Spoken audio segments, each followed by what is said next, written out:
Welcome to Hood Champion Boxing and Sports. In boxing, you find a way to win, find a way to lose, and you can find a way to make another $500 million between Pacquiao and Mayweather when you have those names. Now, everybody knows Mayweather and Pacquiao. A lot of people felt that fight happened too late, but the bottom line, when it did happen, it was an interesting fight. Some people felt it was pretty mundane. I don't think so. It was a chess match, and Mayweather got the victory. But he and Pacquiao both won because that fight made in excess of $500 million, with Mayweather pocketing about $300 and Pacquiao getting way over $150, $170 million, something like that. Bottom line is them guys got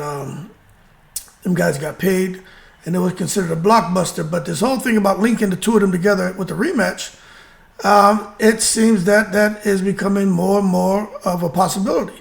Floyd Mayweather has expressed interest in the rematch after watching Pacquiao go over there this past weekend facing a young guy, a 28-year-old, I believe. Ampo was his name. And Pacquiao looked like a shell of himself. I don't think Pacquiao really trained the way he's accustomed to training, but at the end of the day, Pacquiao's not in his 20s no more, or 30s, right? He's damn in his mid-40s, and you can see his mind knows what it wants to do, but it just, the body can't respond. Now, if he and Floyd Mayweather were to fight, I think that makes it pretty interesting. Somebody out there saying, "Hey, man, well, who the hell want to pay to see Pacquiao and Floyd in an officially sanctioned bout or even an exhibition bout?" I'm gonna tell you something, man. Those guys, they got this promotional company, Ryzen, right? Japanese MMA promotional company, and these guys have dough. They got money, and Pacquiao just went out there and fought. Again, he didn't look that great, but they may do more business with him. But the fact that Mayweather is now, chirping up and saying, "Hey, we can make it happen." And for you guys wondering where the money is going to come from, it's probably going to come from Japan. And the thing is, people here in America, maybe they don't pay for it. Maybe they don't come and support the fight, whether it's held in Dallas and Vegas and Cali and New York. Maybe not, but out there in Japan, they can pack an arena, a stadium, the same way anyways out there packing stadiums. They can probably do twice as much as far as fans inside the stadiums. So when you look at it, there's still a demand to see Pacquiao and Floyd fight. It's just like watching these guys who used to do rock music and hip hop and all these different musicians from the 70s and 80s and 90s. Those guys still go out here, and they may not get the tour dates in the States like they want, but when they go overseas, they're treated as gods, man. In Queens, they get paid huge money, especially out there in Europe. So don't think for a second that Floyd and Pacquiao can't go out there and break the bank again. $500 million, I don't know about that. But you could see them go out there making $50, $70 million a piece. Something crazy, because there will be an interest out there, and there's people willing to put the money up, and fans will support it. Now, if you ask me, "Hey, Hood, be real, who wins that fight, Pacquiao or Mayweather?" I just got to be real with you. I just think when gotta let all the bad air out.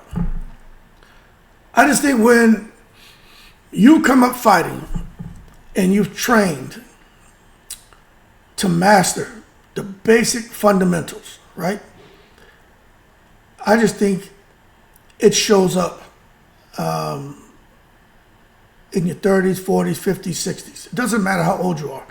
When you've mastered the fundamentals and everything about how you fight stems from the fundamentals, I think that'll always give you an advantage. So as a result, I think Floyd beats Pacquiao. You watch Floyd when he gets in the ring. Floyd still looks like he can get back in the ring. Matter of fact, I think he beats Jerome Boots in this, but that's just me. But Floyd still looks like he can come back at 147 and clean out the goddamn division. Now don't get me wrong, he looks a step behind, but his step behind is 10 steps ahead of all these current killers at 147. Now that's just me. I know some of you say, "Hey, Hood Champion, hold your horses." You take him to the stupid. Now I'm just being real with you. It's my opinion. But as far as Pacquiao, who hasn't come up with the basic fundamentals and footwork and shit, it's a lot of athleticism, power, and just, death by 1,000 left hands. He looked all over the place. You know what I mean? His defense, nothing was there. That just shows you that he never was fundamentally sound. It was a lot of athleticism. He relied a lot on his athleticism and explosiveness. And now that he's older, he doesn't have the fundamentals, so he's very vulnerable. Okay, and that's just how it goes. But when you take a look at Pacquiao 45, Mayweather 47, I mean, I don't know what all happens, but bottom line, those guys out there in Japan have a good relationship with Floyd, a good relationship with Pacquiao, and they understand that they got something here that was special, and that special equated to $500 million generated. All they need is for that special to give them 20% of that at $100 million. And for those guys to say they get 40 for Floyd, 40 for Pacquiao, and 20 for the Rising. And they're okay with that. Can it do it?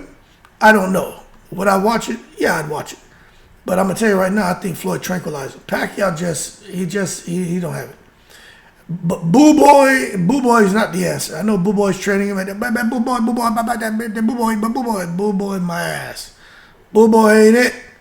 Pacquiao gonna need to get his ass back over here with Alex Ariza and Freddie Roach to try to keep the dream alive if he wants to even compete with Floyd, because Floyd is still out here getting busy. Y'all keep cool. Shout out to the veterans, all 7 continents. In the breeze.